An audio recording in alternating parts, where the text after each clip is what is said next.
મોરબીમાં ખાણ ખનિજ વિભાગની કડક કાર્યવાહી કલેક્ટરની હાજરીમાં આકસ્મિક તપાસ હાથ ધરાઈ હતી। કંડલા બાયપાસ વિસ્તારમાં ખનિજ ભરેલા વાહનો જપ્ત કરાયા।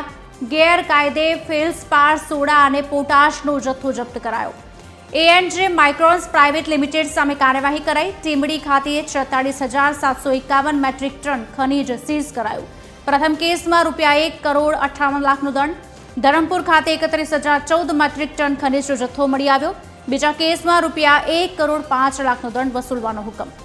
બંને પેઢીને મળીને કુલ ₹2 કરોડ 63 લાખનો દંડ ફટકારવામાં આવ્યો છે।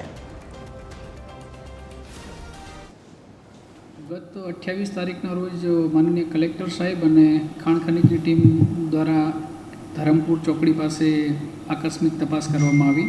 ત્યાં સ્થળ પર A&J માઇક્રોન નામના યુનિટમાં કોઈપણ જાતનું રજિસ્ટ્રેશન વગર